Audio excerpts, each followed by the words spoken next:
Good morning student. कक्षा 12 विषय हिंदी की लाइव क्लास में आपका स्वागत है। कल हम संत वाणी का जो दूसरे संत थे तुलसीदास जी, उनके बारे में बात कर रहे थे। तुलसीदास जी का जो जीवन परिचय है, कल उसके बारे में हमने बताया था आप लोगों को कि तुलसीदास जी का जो जन्म था वो 1532 में हुआ और मृत्यु 1623 ईस्वी में हुई। उनका जो जन्म स्थान था वो उत्तर प्रदेश के बांदा जिले के राजापुर गांव के अंदर उनका जन्म हुआ था। बचपन उनका बड़ा ही कष्ट में बीता था और पत्नी जो थी उनकी रत्नावली, उन्होंने एक बार उनको प्रेरित किया और उन्होंने घर गृहस्थी को छोड़कर संन्यास धारण कर लिया और काशी जाकर के गुरु नरहरियानंद और शेष सनातन से शिक्षा प्राप्त की और उन्होंने रामचरितमानस की रचना की, जो उनकी कीर्ति का आधार स्तंभ है। यानी सबसे ज़्यादा जो प्रसिद्धि उनको प्राप्त हुई वो रामचरितमानस की रचना से प्राप्त हुई है। इसके अलावा भी उनकी जो रचनाएं हैं वो है दोहावली, कवितावली, गीतावली, रामाज्ञा प्रश्न, हनुमान बाहु। तो इस प्रकार से और अन्य रचनाएं जो है ये भी महत्वपूर्ण रचनाएं हैं उनकी।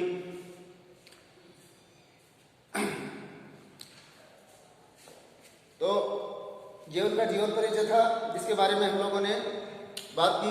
आज हम इस पाठ के अंदर जो उनके दोहे दे रखे हैं उनके ऊपर बात करेंगे। तो इस पाठ्य पुस्तक के अंदर तुलसीदास जी के 7 दोहे दिए हैं जिनमें नीति और ज्ञान की बातें बताई हैं उन्होंने। पहला जो दोहा है उस दोहे के अंदर तुलसीदास जी कहते हैं कि काम क्रोध आदि दुर्गुणों से दूर रहना चाहिए। अर्थात काम क्रोध मद लोभ इस प्रकार के जो दुर्गुण होते हैं, जो बुराइयां होती हैं, इनसे मनुष्य को हमेशा दूर रहना चाहिए, क्योंकि अगर हम इन दुर्गुणों में पड़ जाएंगे तो हमारा जीवन बेकार हो जाएगा। दूसरे पद में उन्होंने बताया कि मानव जीवन की सार्थकता परमार्थ में है। अर्थात मनुष्य का जो जीवन है वो तभी सार्थक सिद्ध हो सकता है जब हम परमार्थ का कार्य करें। अर्थात परमार्थ का मतलब होता है कि दूसरे की भलाई करें, तभी हमारा जीवन सफल है। तीसरे पद में उन्होंने बताया है कि मनुष्य अच्छी संगति से अच्छा और बुरी संगति से बुरा बनता है। यानी कि संगति के महत्व के बारे में बताया है। अगर मनुष्य अच्छी संगति में रहेगा तो अच्छा बनेगा और बुरी संगति में रहेगा तो बुरा बनेगा। चौथे में बताया है कि सबसे हिल मिलकर चलना चाहिए। यानी कि ये जो संसार है इसमें अलग अलग प्रकार के भांति भांति के लोग रहते हैं, लेकिन हमें इस संसार रूपी सागर को पार करने के लिए सबसे हिल मिलकर मेल मिलाप करके रहना चाहिए, तभी संसार रूपी सागर को हम पार कर सकते हैं। अगले पद में उन्होंने बताया है कि वक्त प्रतिकूल हो तो मौन रहना श्रेयकर है। यानी कि वक्त अगर किसी व्यक्ति का, मनुष्य का खराब हो तो उस समय उसे चुप रहना ही सही होता है, क्योंकि मूर्खों के बीच में बोलने से कोई उसकी सुनता नहीं है। तो समझदार व्यक्ति वही है जब उसका समय खराब हो तो उसे मौन रहना चाहिए, चुप रहना चाहिए। उसके बाद अगले पद में उन्होंने बताया है कि बुरे समय में धीरज, धर्म, विवेक, साहित्य के साथ सत्व्रत व परमात्मा पर भरोसा रखना चाहिए। यानी कि व्यक्ति का जब बुरा समय आता है तो उसका कोई भी साथ नहीं देता, तो उस समय जो उसका साथ देता है वो होता है उसका धैर्य, उसका धर्म, उसका धीरज, उसका विवेक बुद्धि जो है, और उसका जो साहित्य और साहस जो है वो उस बुरे समय में उस मनुष्य का साथ देता है। तो इसलिए और राम का एक भरोसा जो है वो साथ देता है। तो इन चीज़ों के ऊपर विश्वास रखना चाहिए। तो ये कुछ बातें उन्होंने नीति की बताई हैं। तो अब हम पहला पद शुरू कर रहे हैं। पहले पद के अंदर उन्होंने कहा है कि काम क्रोध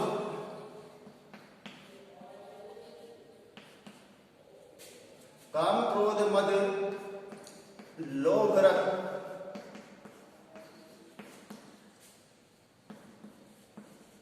ग्रहासक्त दुख रूप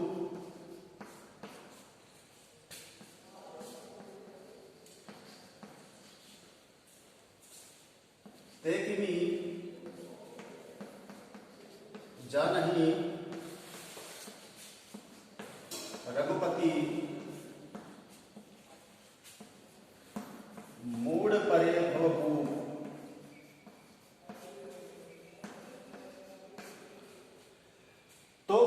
तुलसीदास जी ने कहा है कि काम क्रोध रूपी जो दुर्गुण है उनसे हमेशा हमें दूर रहना चाहिए। कि काम क्रोध मद लोभ रस, अर्थात काम क्रोध और मद का मतलब होता है अहंकार, अर्थात इन दुर्गुणों के अंदर जो डूबा हुआ व्यक्ति है, लोभ रस, रस का मतलब होता है डूबा हुआ, तो इन दुर्गुणों में जो व्यक्ति डूबा हुआ है और ग्रहासक्त दुख रूप, ग्रहासक्त का मतलब होता है गर्भगृहस्थी के बंधनों में जो बंधा हुआ व्यक्ति है, गर्भगृहस्थी के जो जाल में फंसा हुआ जो व्यक्ति है, ये सब उनके क्या होते हैं, दुख के कारण होते हैं। यानी काम क्रोध और अहंकार जो है और गर्भगृहस्थी के जो बंधन हैं वो मनुष्य के दुखों के कारण होते हैं। देख भी जान ही रघुपति, अर्थात ऐसा व्यक्ति की भी का मतलब कैसे, जान ही का मतलब जान सकता है, रघुपति का मतलब प्रभु श्री राम को, अर्थात ऐसा व्यक्ति जो इन दुर्गुणों के अंदर डूबा हुआ है वो प्रभु श्री राम को कभी भी नहीं जान सकता।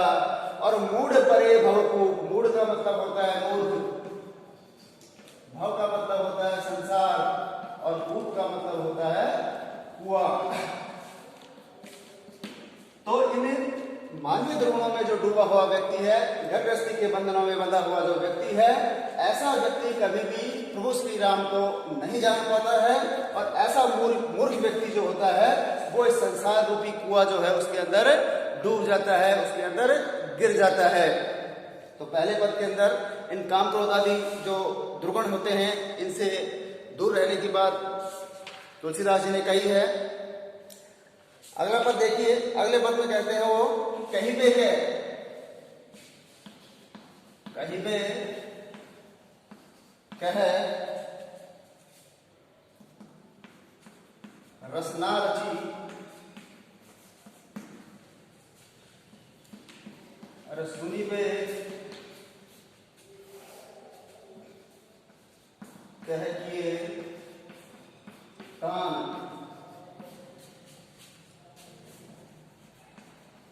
धरिबे कह चित हित सहित परमार्थी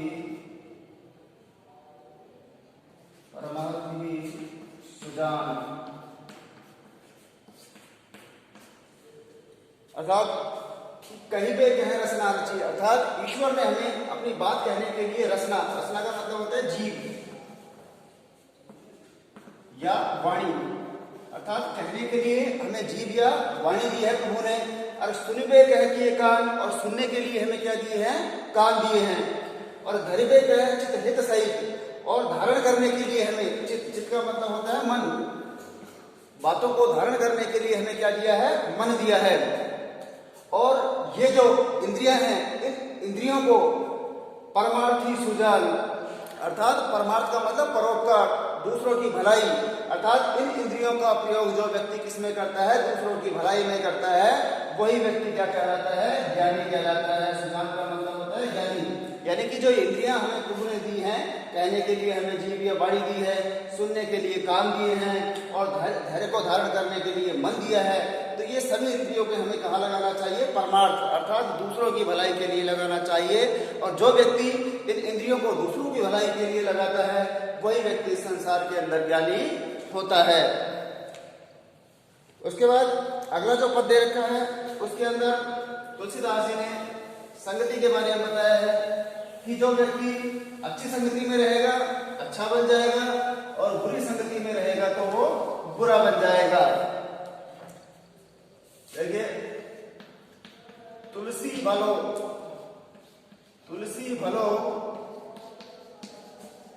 सुसंग ते पोच कुसंगति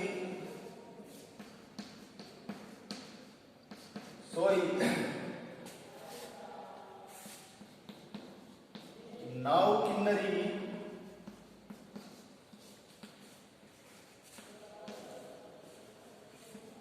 तीर असी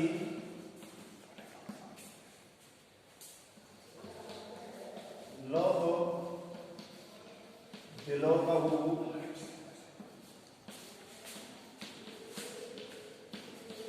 लोई। अर्थात संगति के महत्व के बारे में यहाँ पर बताया। अर्थात व्यक्ति अगर अच्छी संगति में रहेगा अच्छा बनेगा और बुरी संगति में रहेगा तो वो बुरा बनेगा। देखिए क्या कहते हैं कि तुलसी भलो सुसंगते, अर्थात जो व्यक्ति, सुसंग का मतलब अच्छी संगति, अर्थात अच्छी संगति के अंदर भला बन सकता है, अच्छा बन सकता है।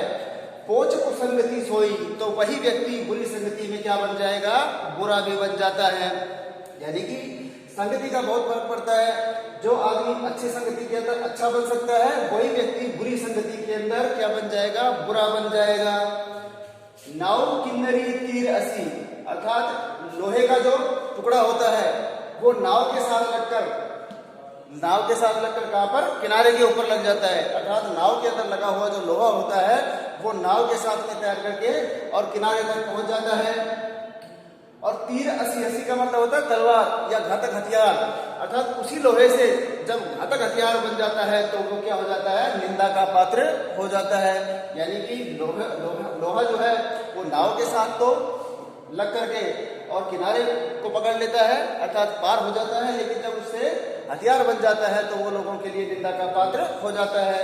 लोह बिलोकु लोई, लोह का मतलब लोहा, बिलोको का मतलब देखो, अर्थात लोई का मतलब लोग, अर्थात हे लोगों देखो कि वो जो लोहा है वो अच्छी संगति के अंदर, नाव की संगति के अंदर पार उतर गया और जब उसका हथियार बन गया तो वो लोगों की नजर में निंदा का पात्र बन गया है। तो स्टूडेंट, आज के जो ये 3 दोहे थे, बाकी जो बच गए 4 वो अपन कल के नेक्स्ट वीडियो में बात करेंगे। धन्यवाद।